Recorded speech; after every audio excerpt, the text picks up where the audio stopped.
மீனா மீனா மீனா ஏங்க வந்துட்டீங்களங்க? எப்படிங்க வந்தீங்க?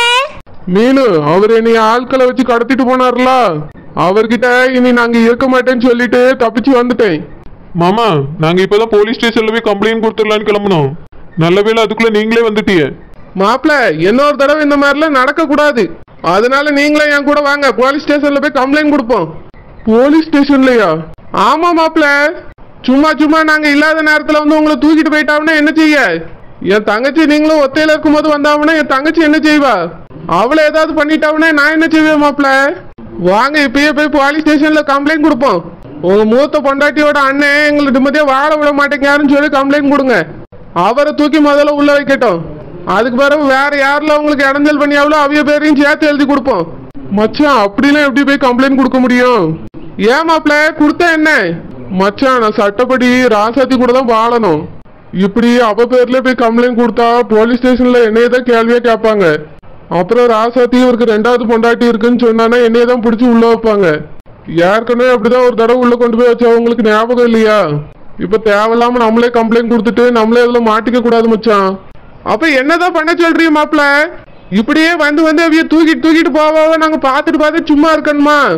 என் தங்கச்சி எப்படி அழுதா தெரியுமா உங்களை தூக்கிட்டு போன உடனே? எனக்கு மனசே கேட்கல மாப்பிள்ள. அங்க வந்து 4 பேரை வெட்டிடலான்னு நினைச்சேன். ஐயோ மச்சான், அப்படிலாம் சொல்லாதீங்க. அப்புறம் அது பெரிய பிரச்சனையாயிரும். எல்லாரும் மொத்தமா ஜெயிலுக்கு போக வேண்டியதான். கொஞ்சம் பொறுமையா இருக்கு மச்சான். தம்பி, நாங்களும் அதை தான் சொன்னோம். கொஞ்சம் கூட பொறுமையாவே இருக்க மாட்டேங்க அவ.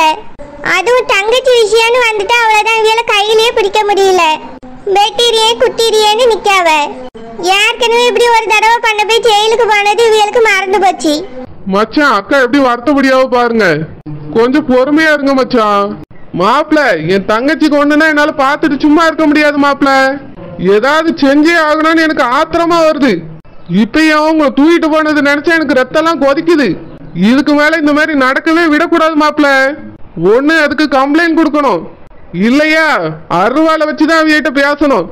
மச்சான் வேண்டாம் மச்சான், நான் சொல்றது கொஞ்சம் பொறுமையா கேளுங்க. கம்ப்ளைண்ட் கொடுத்தா கண்டிப்பா கேஸ் நம்ம மேலேயே திரும்பிடும். என்னையதான் கேள்வியே கேட்பாங்க. என்னால ஒழுங்கான பதிலும் சொல்ல முடியாது. அப்புறம் நான் தான் ஜெயில போய் உட்காரணும். அதுக்கு இப்ப என்ன சொல்றீங்க மாப்பிள்ள? மச்சான், அதுக்கு ஒரே வழிதான், ராசாத்தியை முதல்ல டைவர்ஸ் பண்றது. அதுக்கப்புறம் அவியலால என்னைய தேடி வரவே முடியாது மச்சான். டைவர்ஸ் ஆயிடுச்சுன்னா யாரும் வந்து என்னை எந்த கேள்வியும் கேட்க முடியாது. நான் எங்க வேணாலும் யார் கூட வேணாலும் இருக்கலாம். யாரும் என்னை எதுவும் சொல்ல மாட்டாவ. ஆமா, அதுவும் கரெக்ட் தான் தம்பி. சீக்கிரமா அவியல முதல்ல டைவர்ஸ் பண்ணுங்க. அப்பதான் உங்களுக்கு நிம்மதி பிறக்கும். உங்க அருமை என்னன்னோ அவியலுக்கு தெரிய வரும். மாப்பிள்ள, இப்பயே போய் வக்கீல பாக்கலாம் வாங்க. சரி மச்சான்.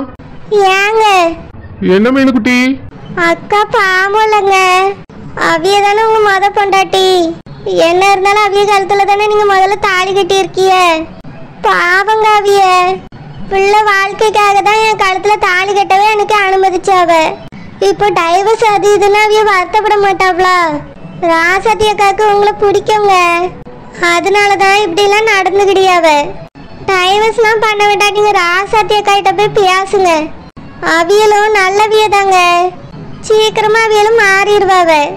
நீங்க ராசாத்தி அக்கா கூட சேர்ந்து வாழ்றது தான் நல்லது. தங்கச்சி, மாப்பிள்ளையே அப்படி சொல்றாரு, நீ அம்மா இப்படி பேசுறா? என்ன, நான் இப்படி ஒத்தையில வாழ்ந்து பழகிட்டேன். ஆனா ராசாத்தி அக்கா பாவனே, இவிய மேல உயிரே வச்சிருக்காவ. அதனால தானே ராசாத்தி அக்கா இப்படி நடந்துக்கிடியாவ. டைவர்ஸ்லாம் பண்ணாண்டானே, இவிய அவிய கூடயே போய் வாழட்டும். மீனுக்குட்டி, இதுக்கு மேல அந்த ராட்சசி கூட என்னால போய் வாழவே முடியாது. நீ என்னை அங்க போங்காத. உனக்கும் நான் இங்க இருக்கிறது பிடிக்கலன்னா நான் வெளிநாட்டுக்கு போறேன் மீனுக்குட்டி. ஐயோ, நான் பிடிக்கலன்னு சொல்லுவேன். நாங்க நீங்க இங்க இருக்கிறது எனக்கு சந்தோஷம் தான். வேற எதுக்கு அப்படி சொல்றா? அவியல வருத்தப்படுத்திட்டு நம்ம நல்லா இருக்கிறது நல்லதாங்க. என்னதான் இருந்தாலும் தப்பு தானே. அவியலும் பாவம். பிரியங்காவும் இப்ப வாழ்க்கையை தொலைச்சிட்டு அங்க போய் உட்கார்ந்துருக்கா. அதுக்கு நானா காரணம்? அவளும் பிள்ளையும் தான் காரணம். நான் எவ்வளவோ எடுத்து சொன்னேன், 2 பேருமே புரிஞ்சுக்கிடலையே. சரிங்க, அதுக்காக நீங்க அவியல பிரிஞ்சு வந்துட்டா நல்லதா? உங்களுக்கு தான் ராசாத்தி அக்கா குணத்தை பத்தி தெரியும்ல. கொஞ்ச நாள்ல அவியலும் மாறிடுவாங்க. அவ மாறவே மாட்டா மீனுக்குட்டி. வாழ்க்கை முழுக்க இப்படிதான் திமிரு பிடிச்ச மாதிரியே இருக்க போறா. நான் அவ கூட இல்லைன்னா தான் என் அருமை அவளுக்கு புரியும். நீ என்ன சொன்னாலும் சரி, நான் டைவர்ஸ் பண்ண தான் போறேன். இதுக்கு மேல அவ கூட என்னால வாழ முடியாது. நான் என் அண்ணனையும் மைனியும் மழை போல நம்பி இருந்தேன். என் வாழ்க்கை எப்படியாவது காப்பாத்தி தந்துருவாங்கன்னு நினைச்சேன். இதனாலேயே என் பிள்ளைய பிரிச்சு கூட்டிட்டு வந்தேன். இப்ப என் பிள்ளை வாழ்க்கையும் போச்சு, என் வாழ்க்கையும் நாசமா போச்சு. இவளை நம்பி நான் வந்தேன் பாரு, என்னைய தான் சொல்லணும். என் அண்ணன் எனக்காக பிள்ளையெல்லாம் வெளியே அனுப்பிட்டான்னு நினைச்சேன். ஆனா அவளுக்கு பிள்ளைகள் மேலதான பாசம் இருக்கு, என் மேல எங்க பாசம் இருக்கு? பாசம் இருந்திருந்தா என்னை என் புருஷன் கூட வாழ வச்சிருப்பாரு. என் பிள்ளைக்கா 2வது கல்யாணம் பண்றதுக்கு ஏற்பாடு பண்ணிருப்பாரு. பாசம் எல்லாம் ஒண்ணே இல்லைன்னு தெரிஞ்சு போச்சு. வீட்டை விட்டு போன பிள்ளைகள் மேலதான் பாசம் இருக்கு. கூட இருக்க தங்கச்சி மேல ஒரு பாசமும் இல்லை இவருக்கு. இப்ப நான் என்னதான் பண்ணுவேன்? அவரை தூக்கிட்டு வந்தாரு, கட்டி போடுங்கன்னு சொன்னா விட்டுட்டாரு. அந்த மனுஷன் இதுதான் சான்ஸ்னு ஓடிட்டாரு. இதுக்கப்புறம் அவரை போய் பிடிக்க முடியுமா? என்னதான் பண்ண போறேன்னு தெரியல. ஆளுக்குன்னு சேர்ந்து என் வாழ்க்கையை கெடுத்துட்டாங்க. எப்படி இப்ப என்னத்த செய்ய? மம்மி என்னாச்சு மம்மி? உனக்கு இங்க நடந்தது எதுவுமே தெரியாதோ? காதுல ஹெட்போன் வச்சுட்டு படுத்து உறங்கிட்டியோ? இல்ல மம்மி, குளிச்சிட்டு இருந்தேன். என்னாச்சு மம்மி? உங்க அப்பா இப்பதான் வந்தாவ. அப்படியா? டாடி எங்க மம்மி? உங்க அப்பா மறுபடியும் ஓடிட்டாரு. என்ன மம்மி சொல்றீங்க? அப்ப எப்படி வந்தாங்க? எங்க அண்ணன் தான் எனக்காக போய் தூக்கிட்டு வந்தான். உங்க அப்பா இங்க இருக்க மாட்டேன்னு ஓடிட்டாவ. என்ன மம்மி சொல்றீங்க? அப்ப டாடி நீங்க வர மாட்டாங்களா? வர மாட்டாங்களா? அவளுக்கு அவ கூட இருக்கிறது தான் பிடிச்சிருக்கான். நம்மளால அவளுக்கு பிடிக்கலையா? என்ன மம்மி சொல்றீங்க? ஆமா பிரியங்கா, உங்க அப்பா இவ்வளவு தூரம் வந்துட்டு உன்னைய கூட எட்டி பார்க்காம ஓடியாவனா என்ன அர்த்தம்? அவளுக்கு இங்க இருக்க பிடிக்கல, நம்மளாலையும் பிடிக்கல. அந்த மீனாவை தான் பிடிச்சிருக்கு. அதனாலதான் அங்கேயே போய் கடக்காரு. இதுக்காக தான் நான் அங்க இருந்து அவரை கூட்டிட்டு வந்து இங்க வச்சேன். இங்க இருந்து ஓடிட்டாரே. மம்மி உங்களுக்கு தான் பயப்படல, மாமா கூடவா பயப்படல டாடி? மாமாக்கு எப்படி உங்க அப்பா பயப்படுவாரு? உங்க அப்பாக்கு தான் தைரியம் கொடுக்கிறதுக்கு அங்க ஆள் இருக்கு. அது மட்டும் இல்ல, உங்க மாமா அவரை பூனை விட்டு தடைய கொடுக்குற மாதிரில பேசியாரு. பிறகு எப்படி அவியல பார்த்தா பையன் இருக்கும்? ஏறி வச்சுட்டு ஓடணும்னு தோணும். எங்க அண்ணே முன்னாடி மாதிரி இல்ல பிரியங்கா. மைனியும் நம்மளுக்கு சப்போர்ட் பண்ண விட மாட்டேங்காவ. நான் எங்க அண்ணன்ட்ட சொன்னேன், அவர் கையை காலை முறிச்சாது வீட்டுக்குள்ள போட்டுனே நம்ம பாத்துக்கிடலாம்னு சொன்னேன். மைனி விட மாட்டேங்காவல. நியாயம் தர்மம் போலீஸ் ஸ்டேஷனுக்கு போயிருவியா அப்படி இப்படின்னு சொல்லி பயமுறுத்தியாவ. எங்க அண்ணன் எனக்காக செய்யறதுக்கு ரெடியா இருந்தாலும் மைனி விட மாட்டேங்காவ பிரியங்கா. அவியதான் இப்ப பெரிய பிரச்சனை பண்ணிட்டு இருக்காவ. மம்மி இப்ப என்ன மம்மி பண்றது? டாடி நீங்க வரவே மாட்டாங்களா? அதான் சொன்னேனே, அவருக்கு அங்க ஆள் இருக்கும்போது எப்படி இங்க வருவாரு? அன்னைக்கு உன் வாழ்க்கையை பார்த்துட்டு அவ கழுத்துல நான் தாலி கட்ட சொன்னேன் பாத்தியா? அதுதான் நான் செஞ்ச பெரிய தப்பு. முடியாதுன்னு அன்னைக்கு அத்து விட்டுட்டு உன்னை கூட்டிட்டு வந்திருக்கணும். தாலியை கட்ட வச்சு அவருக்கு இடத்த கொடுத்துட்டோம். அதனாலதான் இப்படி நடந்துகிட்டியாரு. பத்தாவது குறைக்கு நீயும் இப்ப அங்க இருந்து வந்துட்டா உங்க அப்பாக்கு எல்லாம் வாய்ப்பா அமைஞ்சு போச்சு. மம்மி இப்ப என்ன மம்மி பண்றது? என்ன பண்றது? என் வாழ்க்கை நல்லா இருக்கணும்னா நீ மறுபடியும் அந்த வீட்டுக்கு தான் போகணும். மம்மி என்ன சொல்றீங்க? ஆமா, மறுபடியும் போய் நீ அவன் கூடயே வாழு. அப்பதான் உங்க அப்பாவை நம்ம வீட்டுக்கு வர வைக்க முடியும். முடியாது மம்மி, நான் அவன் கூட எல்லாம் போய் வாழ மாட்டேன். அந்த ஆள் வந்து கூப்பிடும் போதே நான் வர மாட்டேன்னு சொல்லிட்டேன். இதுக்கப்புறம்லாம் அங்க போக முடியாது. அங்க போனாலே எனக்கு மரியாதையே இருக்காது மம்மி. வேலைக்காரியோட மோசமா தான் அந்த ஃபேமிலி என்னைய நடத்துவாங்க.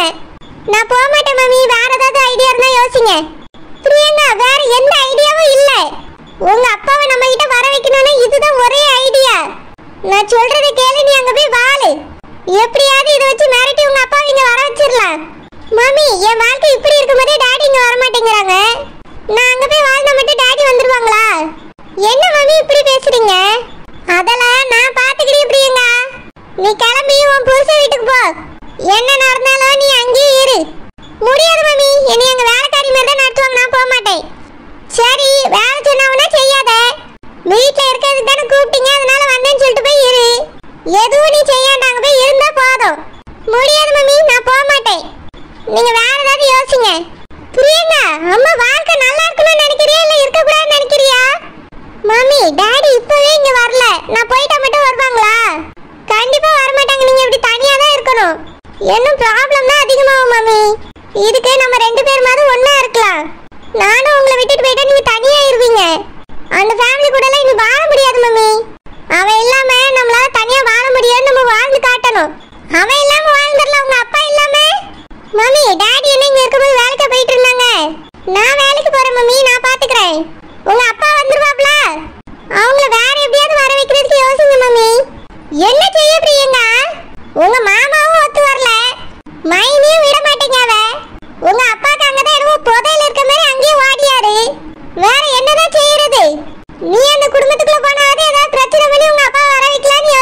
இருக்கும்போதே செகண்ட் வைஃப் கூட போய் வாழ்ந்துட்டு இருக்காருன்னு சொல்லி கேஸ் கொடுத்துருவோம். அப்போ கண்டிப்பா டாடியை பிடிச்சிட்டு போய் ஜெயில போட்டுருவாங்க மம்மி. அப்படியா? ஆமா மம்மி, சட்டப்படி அது தப்பு தானே. ஃபர்ஸ்ட் வைஃப் இருக்கும்போது செகண்ட் வைஃப் கூட போய் வாழவே கூடாது.